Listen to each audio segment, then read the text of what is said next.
오늘 말씀의 제목은 너희가 믿을 때 성령을 받았느냐, 그런 제목입니다. 한번 따라합시다. 너희가 믿을 때에 성령을 받았느냐. 여러분 이제 한번 대답을 해보십시오. 제가 여러분에게 묻겠습니다. 여러분 믿을 때 성령을 받으셨습니까? 대답을 못하신 분들이 좀 있는 것 같습니다. 오늘 그 주제를 가지고 말씀을 나눌 것입니다. 오늘 본문이 말씀하고 있는 내용은 에베소에서 일어난 오순절 사건이다 라고 말할 정도로 에베소에 일어난 성령의 강력한 역사, 그 부분을 오늘 말씀을 통해 가르쳐주는 내용입니다. 바울 사도께서 3차 선교 여행을 시작하면서 에베소를 방문하게 됩니다. 그런데 바울 사도는 그곳에서 무려 3년이라고 하는 세월을 목회 사역을 하며 머물게 되었다는 것입니다. 그때 일어난 놀라운 성령의 역사가 오늘 우리가 읽은 본문의 말씀 속에 나오는 내용입니다. 사실은 아볼로라고 하는 아주 지식이 풍부한 제자가 에베소에 먼저 와서 복음을 전한 역사가 있었지 않습니까? 그것을 통하여 사실은 에베소에는 큰 부흥이 일어나기 시작했습니다. 아볼로는 에베소에서 요한의 물세례를 통하여 회개 운동을 일으켰던 것입니다. 그래서 에베소에는 많은 예수를 믿는 사람들이 수적으로 부흥하게 되었던 것입니다. 그때 바울 사도가 3차 선교 여행을 시작하면서 그곳 에베소로 도착하여 같이 사역을 하게 되는데, 바울 사도는 성령 세례를 강조하며 가르쳤다는 것입니다. 바울 사도를 통해 성령 세례가 베풀어지기 시작하자 그 에베소는 수적인 부흥에서 이제는 영적인 부흥 운동으로 놀라운 부흥의 일을 맞이했던 것입니다. 여러분, 오늘 본문 5절 이하의 말씀에 보면 바울로 말미암아 그곳에 성령의 강력한 역사가 일어나더라라고 말합니다. 성령의 역사가 일어나니까 사도행전 2장에 나오는 오순절 초대교회에 일어났던 그 성령의 강력한 역사와 같은 역사가 바로 에베소에서도 일어났다는 것입니다. 그래서 성령을 충만하게 받았던 에베소의 사람들이 방언을 하게 되고 예언의 은사를 나타내게 되고 그 사람들이 능력 있는 그리스도인으로 거듭나는 그런 역사가 에베소에서 있었다, 그 말입니다. 여러분, 우리는 아볼로라고 하는 사람에 대하여 지난번에 말씀을 나누었습니다. 아볼로는 참 열정적인 복음 사역자였습니다. 상당한 지식인으로서 당시에 요한의 세례를 알게 되었고, 요한의 세례를 통하여 물세례를 통한 놀라운 변화의 일들을 가르쳤던 인물입니다. 그런데 문제가 무엇입니까? 아볼로가 전하는 것은 물세례뿐이었다는 것입니다. 이것을 우리는 회개운동이라고 바꾸어 말할 수도 있습니다. 그래서 물세례를 회개의 세례라고 부르기도 합니다. 마가복음 1장 4절 5절에 보면 이렇게 기록되어 있습니다. 세례 요한이 광야에 이르러 죄 사함을 받게 하는 회개의 세례를 전파하니 온 유대 지방과 예루살렘 사람이 다 나아가 자기 죄를 자복하고 요단강에서 그에게 세례를 받더라라고 말합니다. 요한이 요단강에서 물세례를 베풀 때에도 많은 사람들이 요한에게 찾아가서 물세례를 받고 회개하였다는 것을 성경이 보여준다는 것입니다. 요한의 세례를 통해서도 여러분, 많은 사람들은 자기의 죄를 알게 되었고 그 죄를 자복하는 운동이 일어났습니다. 회개 운동이 일어났다, 그 말이죠. 뿐만 아니라 요한은 지금 물세례를 통해서 자기 뒤에 오시는 예수님을 믿도록 그 사람들의 마음을 평정시키는 일을 했던 일입니다. 여러분, 이런 물세례를 아볼로가 그대로 전하기 시작한 것입니다. 그래서 에베소에서는 이 물세례를 통하여 요한에게 세례를 받았던 사람들이 회개하고 마음을 다스려 예수님을 영접했던 것처럼 에베소에서도 그렇게 수적인 많은 사람들이 예수님을 믿겠다라고 결단하는 일이 일어났다, 그 말입니다. 지난번에 사도행전 18장 후반 부분을 말씀을 나누면서 우리는 아볼로가 브리스길라, 아굴라 부부를 만나면서 더 귀한 하나님의 일꾼으로 변화되었다라는 내용을 말씀드렸습니다. 하지만 이 아볼로가 브리스길라, 아굴라 부부를 통해서 성령의 세례가 있다는 정도는 알지만 그것이 과연 어떤 역사와 어떤 은혜가 나타나게 하는지는 제대로 알지 못했던 듯합니다. 그래서 아볼로는 은혜가 충만한 상태로 복음의 전도 사역자가 되었고, 이런 열심히 에베소의 놀라운 부흥운동으로 나타나게 되었던 것입니다.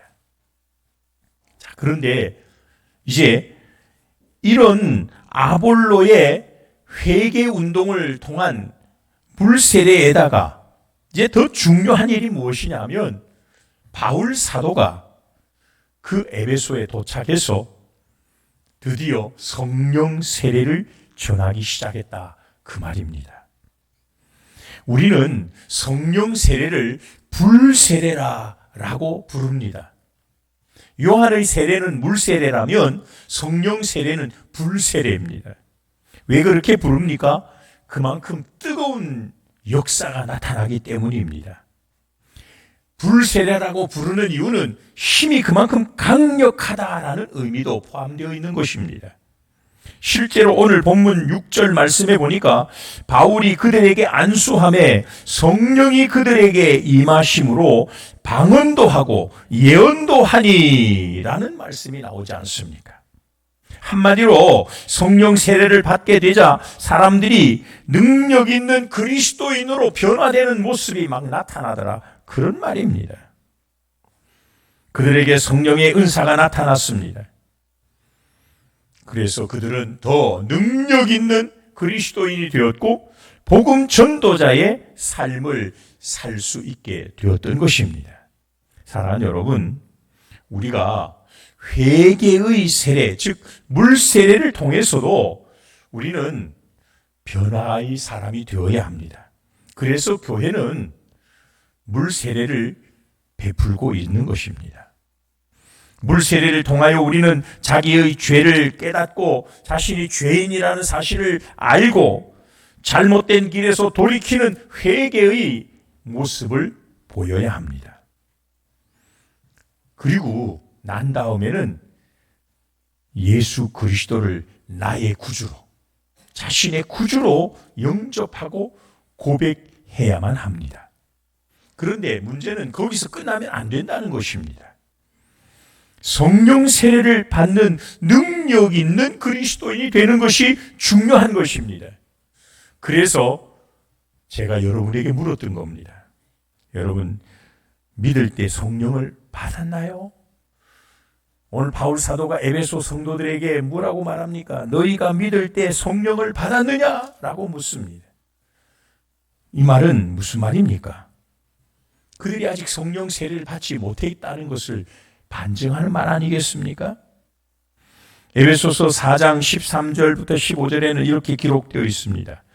우리가 다 하나님의 아들을 믿는 것과 아는 일에 하나가 되어 온전한 사람을 이루어 그리스도의 장성한 분량이 충만한 데까지 이르리니, 이는 우리가 이제부터 어린아이가 되지 아니하여 사람의 속임수와 간사한 유혹에 빠져 온갖 교훈의 풍조에 밀려 요동하지 않게 하려 함이라. 오직 사랑 안에서 참된 것을 하여 범사에 그에게까지 자랄지라. 그는 머리니 곧 그리스도라 라고 말씀합니다. 여러분, 예수님을 믿는데 어린아이 수준으로 믿는 사람이 있고 어른처럼 장성한 분량으로 믿는 사람이 있다는 겁니다. 오늘 바울 사도는 어린아이 수준에 있었던 에베소 성도들을 어른의 성도, 장성한 성도로 양육하는 일을 감당했던 것입니다. 우리가 교회에 나와서 처음으로 예수님을 알고 예수님을 믿고 세례를 받고 그러면서 우리가 신앙생활을 시작하게 됩니다. 그런데 여러분, 우리의 신앙이 계속 어린아이 수준에 머물러 있는 사람이 있습니다. 어린아이 신앙은 어떤 신앙인 줄 아십니까? 어린아이들은 부드러운 것을 먹죠. 그리고 딱딱하거나 어떤 쓰거나 좀 거친 음식은 소화를 잘 시키지 못하죠. 그래서 갓난 아이들에게는 우유를 먹이죠. 조금 더 크면 이유식을 이렇게 부드럽게 만들어서 먹이지 않습니까? 여러분, 어린아이 신앙자들도 똑같아요. 성경 말씀 가운데에는 아주 부드럽고 달콤하고 먹기가 쉽고 좋은 말씀들이 있는가 하면 어떤 말씀들은요, 아주 쓰고 이걸 먹으려면 굉장히 내가 때로는 고통스러움이 있는 말씀도 있습니다. 이런 걸 우리는 좀 딱딱한 음식, 단단한 것이라고 표현도 하기도 합니다. 그런데 어린아이들은 초보 신앙으로, 초보 수준으로 달콤하고 자기 입에 맞는 것만 받아들인다는 겁니다. 그래서 어린아이 신앙자들에게 단단하거나 좀 아주 쓴 것 같은 이런 말씀을 전하면 소화를 못 해내요. 오히려 그 말씀들 때문에 은혜를 받는 게 아니라 시험을 받는 사람들이 있다는 것입니다. 그게 어린아이 수준의 신앙인의 모습입니다. 또 어린아이의 모습은 어떤가요? 남들로부터 도움을 받아야 돼요. 제대로 걸음마를 못하니까 손을 붙들어 주어야 해요. 어떨 때는 조금만 걸어도 다리가 아프니까 업어주기도 해야 돼요. 안고 다니기도 해야 돼요. 잠을 그냥 자지 못해서 재워주기도 해야 돼요. 누군가가 옆에서 계속해서 붙들어주고 도와주고 업어주고 얼러주어야만 되는 것이 어린아이의 모습입니다. 마찬가지예요. 신앙인들 가운데에도 계속 업어주기를 원하는 분들이 있어요. 가다가 넘어질 수 있죠. 돌뿌리에 다리가 걸려 탁 넘어지는데 혼자서 툭 일어나서 툭툭 털고 다시 가면 되는데 그냥 엎어져서 안 일어나는 거예요. 누군가가 손을 잡고 일으킬 때까지 계속 그냥 넘어져 있는 거예요. 혼자서는 걷지도 뛰지도 못하는 신앙이들이 있습니다. 잘 넘어져요. 아무것도 아닌 것 같은 일에 상처받는 사람들이 많아요. 왜 그런가요? 그건 신앙이 아직 어린아이 수준에 있기 때문에 그렇습니다. 여러분, 장성한 사람과 어린아이의 모습에서 다른 모습이 무엇입니까? 어른들은요, 스스로 할 뿐만 아니라 약한 사람을 도와줄 줄 아는 사람이에요. 자기에게 맡겨진 무거운 짐도 거뜬히 짊어지고 가는 사람이에요. 그런데 어린아이들은 그렇지 못합니다. 남들을 도와줄 수 있는 그런 여력이 없어요. 조그마한 짐조차도 짐으로 생각하고 무거워서 질 수가 없어요. 그런 어린아이 신앙자들에게는 교회의 무거운 짐을 맡길 수가 없어요.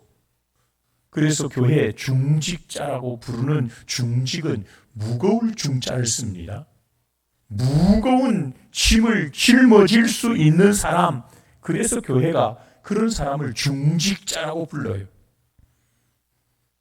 중직자가 되려면 최소한 세례를 받고 5년이 넘어야만 중직자 후보에 이름을 올릴 수가 있습니다. 그만큼 신앙적으로 단단해지고 성장이 되었다라고 객관적으로 보기 때문에 그래요. 그런데 중직자로 세웠는데도 불구하고 아직도 어린아이처럼 구는 중직자가 있다면 참 큰 문제예요. 다른 사람들을 도와주고 일으켜주고 붙들어주라고 세웠는데 자신이 자꾸만 넘어지고 자신이 남들에게 짐이 되는 사람이 있다는 거예요. 이런 사람을 우리는 초보 신앙자라고 불러요. 어린아이 신앙자다라고 말하는 거예요. 여러분, 물 세례만 받아서는 우리는 어린아이 수준을 벗어날 수 없습니다. 우리의 믿음의 단계가 장성한 어른의 단계가 될 수 있기를 주님의 이름으로 축복합니다. 그 일을 위하여 중요한 일이 뭐냐? 그게 너희가 믿을 때 성령을 받았느냐? 너희가 성령을 체험했느냐? 너희가 성령으로 충만한 삶이 지금 살고 있느냐? 라는 질문이 필요한 거예요.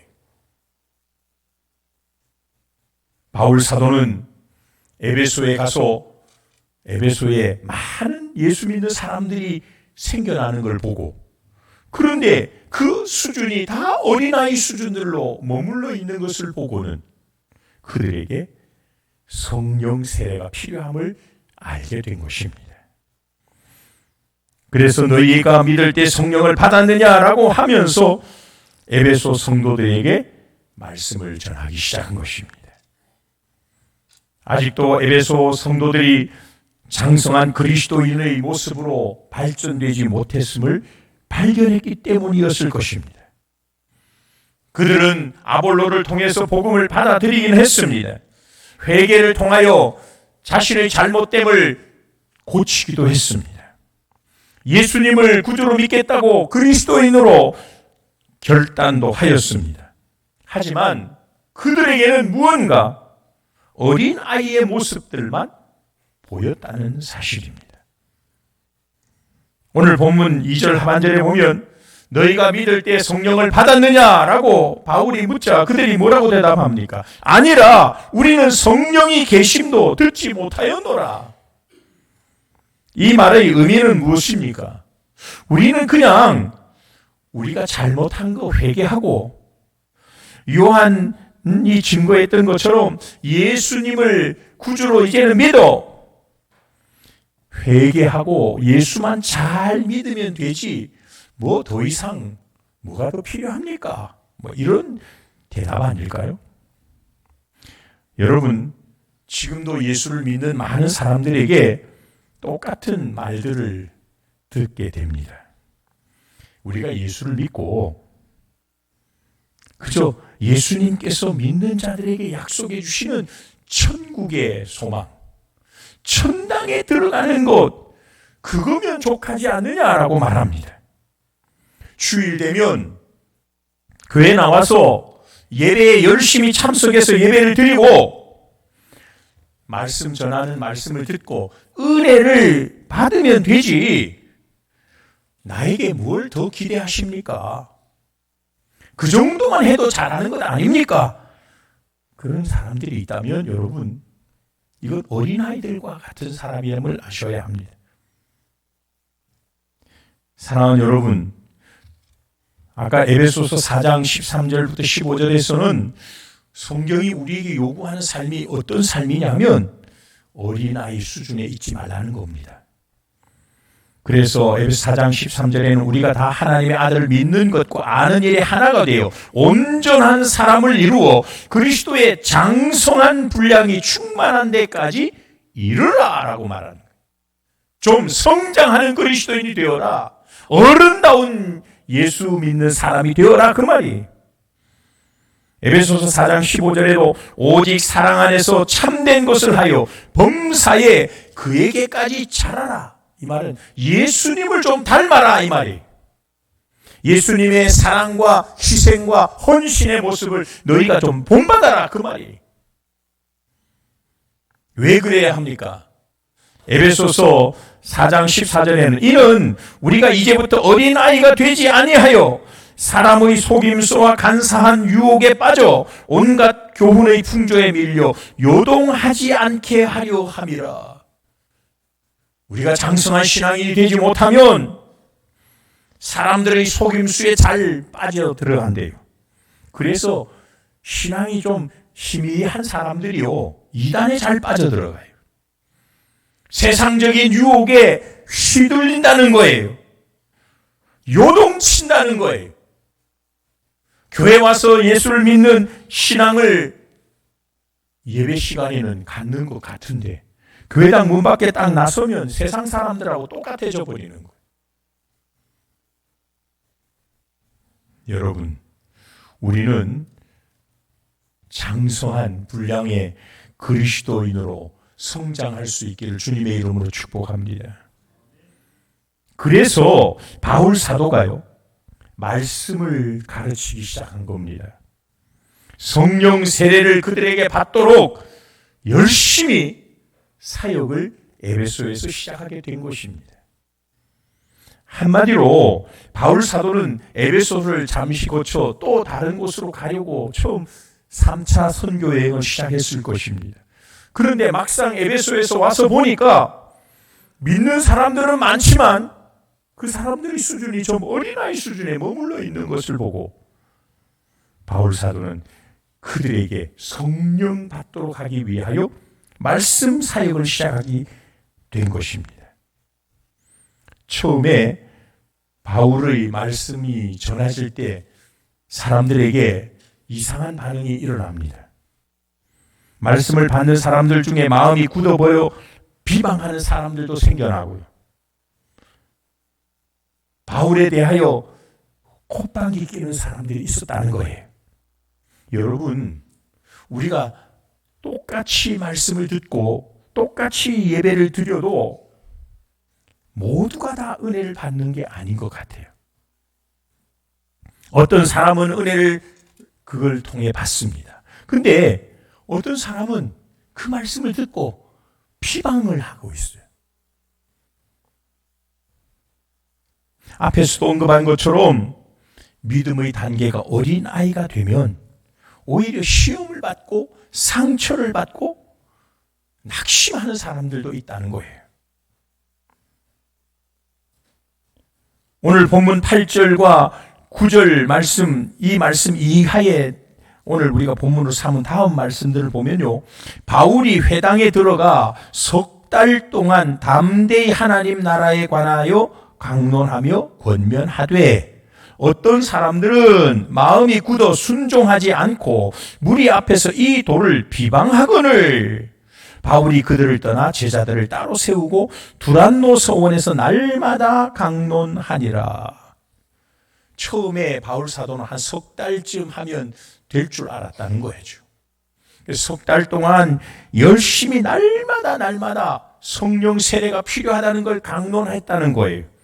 그런데 여러분, 어떤 사람들이 마음을 딱 걸어 잠그고는 바울을 막 비방하기 시작한 거예요. 그런 사람들은 오늘 어린아이 신앙에서 그냥 그대로 머물러 있는 사람이겠죠. 그런데 바울 사도는 석 달쯤 했는데도 변화의 역사가 일어나지 않으니까 포기하거나 그러지 않았다는 거예요. 그 사람들을 진정으로 신앙인으로 만들기 위해 바울 사도는 비방을 들으면서도 멈추지 않고 이 일을 계속 이어가게 된 것입니다. 그래서 10절 이하의 말씀에 내려가 보면 2해 동안 이같이 하니, 두란노 서원에서 날마다 말씀을 강론하기 시작하며 2해 동안 이같이 하니 아시아에 사는 자는 유대인이나 헬라인이나 다 주의 말씀을 듣더라. 하나님이 바울의 손으로 놀라운 능력을 행하게 하시니 심지어 사람들이 바울의 몸에서 손수건이나 앞치마를 가져다가 병든 사람에게 얹으면 그 병이 떠나고 악귀도 나가더라. 여러분, 이 말씀은 무슨 말씀입니까? 바울 사도가 말씀을 전하는 사역의 모습을 이렇게 표현한 거예요. 처음에는 그 사람들이 성령 세례가 필요한 줄 알아서 말씀을 전하였더니 사람들이 석 달쯤 지나니까 막 비방을 하고 오히려 말씀을 거부하는 일들이 일어나기 시작하자 바울은 이제는 아예 그곳에 자리를 잡고 2년 동안 더 머물면서 두란노 서원을 만들어 놓고 그곳에 사람들을 불러다 드리고 그곳에서 말씀을 가지고 계속 2년 동안 말씀 가르치기를 시작했다는 거예요. 꾸준하게 말씀을 가르치고 그들과 함께 기도 운동을 벌이니까 드디어 능력 있는 삶의 모습이 나타나기 시작한 겁니다. 바울 사도를 통해 당시 일어난 성령 세례의 결과 엄청난 변화의 모습들이 오늘 본문은 뭐라고 말합니까? 사도행전 19장 후반부에 가서 보면 10절에 아시아에 사는 사람들이 유대인뿐만 아니라 헬라인들도 말씀을 듣게 되었더라. 그러죠. 여러분, 지난번 제가 헬라인에 대한 말씀을 잠시 드린 적이 있죠. 헬라인들은요, 자신들이 최고의 지식인이라고 자부하던 사람들입니다. 그래서 누군가가 자신을 가르치려고 하면 거기에 반박하고 변론하고 무언가 토론을 하고 맞상대를 하고자 했던 사람들이 그들이에요. 헬라 사람들은요, 굉장히 자기들이 지식적으로 우수하다고 그렇게 생각하던 사람들이에요. 그래서 남의 말을 잘 듣지 않고 자기의 말만 주장만 강하게 내세우는 사람들이 헬라의 철학자들이에요.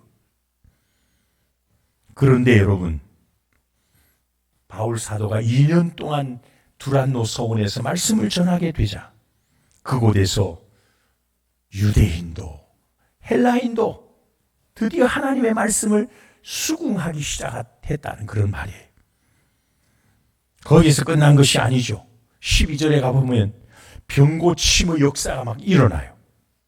악귀가 떠나가는 역사가 일어나더라는 거죠. 이게 바로 성령의 역사죠. 이런 역사는 예수님이 직접 활동하던 시대에 일어나던 역사들입니다. 예수님을 통하여 직접 나타나던 그 능력들이었습니다. 바울은 날마다 말씀을 가르쳤는데 그 속에서 성령의 역사가 일어나기 시작하니까 신유의 역사가 일어나요. 바울의 손수건만 얹어도 병이 낫는 역사가 막 일어나는 거예요.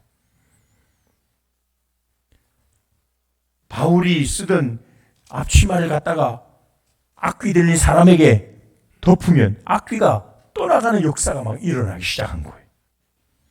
여러분, 거기서 끝난 것 아닙니다. 사도행전 19장 19절에 가서 보면요, 마술을 행하던 사람들이 은 5만이나 되는 마술책을 가지고 와서 스스로 마술책을 다 끌어모아가지고 불태우는 역사가 일어납니다. 여러분, 당시 복음의 역사가 에베소에서 얼마나 강력하게 일어났는가를 반증하는 내용입니다. 당시 에베소에는 이교도의 문화가 많이 퍼져 있었습니다. 당시 사용되던 마술서가 굉장히 많이 있었던 곳이 에베소 지역이었던 겁니다. 얼마나 많았는지요. 그때 불태우고도 남은 것들이 지금까지도 보존이 되어 있습니다. 런던, 파리, 라이덴에 이런 에베소에서 사용하던 이런 마술서들이 지금도 소장되어 있어요. 그걸 에베소 스크립트라고 불러요. 에베소에서 쓰던 그런 문서들이라고 해서 에베소 스크립트라고 부르는 그런 문서들이 런던에도 파리에도 라이덴에도 도서관에 그것이 비치되어 있다는 거예요. 여러분, 이 문서들을 지금 사람들이 판독을 하기 시작하거든요. 근데 판독해보면 아무 의미 없는 소리들이래요. 그냥 소리만 반복적으로 나오는, 우리말로 쉽게 막 예를 들면 그런 거예요. 그 주문서라는 것이 뭐 따따따따따따 랄랄랄랄랄라 쉬쉬쉬쉬 뭐 우리가 잘 쓰는 가나다라 마바사 가차파타카 뭐 이런 식의 그런 내용이 아무 내용이 없어요.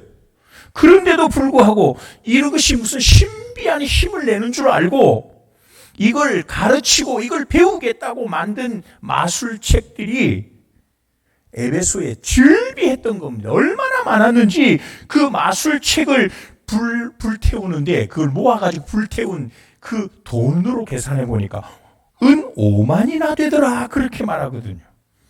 여러분 은 5만 드라크마가 얼마나 많은 줄 아십니까? 은화 1 드라크마가 노동자의 하루 품삯입니다. 만약에 은 5만을 한 사람이 벌려면 137년 동안 하루도 쉬지 않고 일을 해야 벌 수 있는 돈이에요. 요즘 일당을 한 10만 원쯤 계산해 보면 우리 돈으로 50억쯤 되는 돈이에요. 그 불태운 책값이 그만큼 된다는 거예요. 여러분 책이 한 권에 10,000원이라면 그 책이 무려 얼마나 많은지 5만 권, 한 50만 권쯤 되겠죠. 여러분, 그 많은 책들을 스스로 가져와서 다 불태우는 거예요. 19절 말씀해 보니까요, 그 마술책을 불태울 때 많은 사람들이, 모든 에베소 사람들이 보는 가운데 불태웠다는 거예요. 아마도 당시 에베소에서는 이 마술책 불태우는 행사가요, 전 에베소시의 최고의 관심사였을 겁니다. 모든 사람들이 구경꾼으로 다 모였다는 거예요. 왜 그런 일이 일어났습니까? 바울 사도가 말씀을 전할 때 성령의 역사가 일어나기 때문에 나타나는 결과라는 거예요. 여러분, 이처럼 성령의 세례는 능력 있는 역사를 일으키는 줄로 믿으시기 바랍니다. 왜 우리가 믿을 때 성령을 받아야 합니까? 성령을 받지 못한 그리스도인들은 능력이 없는 성도들이 되는 거예요. 그죠? 이단이 와서 푹 찌르면 넘어가고 말이에요. 세상 사람들이 오늘은 등산 가자. 그러면 손에 이끌 가는 거예요. 능력이 없어요. 끌려다녀요. 마귀가 시키는 대로, 조종하는 대로 그냥 이리저리 요동치는 사람이 된다는 거예요. 장성한 분량의 그리스도인이라는 건 성령 충만함을 받은 성령의 사람들이 되는 그리스도인이라면 세상을 이기는 거예요. 마귀를 물리치는 거예요. 세상의 변화의 주역들이 되는 거예요. 이것이 성경이 오늘 우리들에게 요구하는 삶의 모습인 것입니다. 그래서 여러분, 우리가 믿을 때 성령을 받아야 한 줄로 믿으시기를 바랍니다. 여러분 모두가 성령 받는 사람이 되시기를 축복합니다. 술 취하지 말라. 이는 방탕한 것이니 오직 성령의 충만함을 받으라. 사랑하는 여러분, 바울 사도를 통해서 이 던졌던 한마디의 질문이 바로 오늘 저와 여러분들을 향하여 주는 질문인 줄 아셔야 합니다. 바울 사도의 이 질문을 시작으로 에베소의 놀라운 부흥의 역사, 성령의 역사, 성령 세례가 일어나는 역사가 일어났던 것처럼 오늘 우리들 가운데에도 그런 성령의 역사가 강력하게 일어날 수 있기를 주님의 이름으로 축복합니다. 그래서 우리 모든 성도들이 성령을 충만하게 받는 그리스도인이 되고 능력 있는 그리스도인이 되고 하나님의 나라를 확장시켜 나가는 그런 일에 쓰임받는 모든 성도들이 될 수 있기를 주님의 이름으로 축복합니다. 기도드리겠습니다. 거룩하신 하나님, 은혜를 감사합니다. 오늘도 이렇게 우리를 불러 예배 드리게 하시고 성령 세례에 대한 말씀을 듣게 하신 하나님 감사합니다. 우리가 말씀을 듣고 여기에서 끝나는 것이 아니라 우리 안에도 성령의 강력한 역사가 임하는 성령 충만한 은혜의 역사가 우리를 통하여 나타나도록 주여 도와 주시옵소서.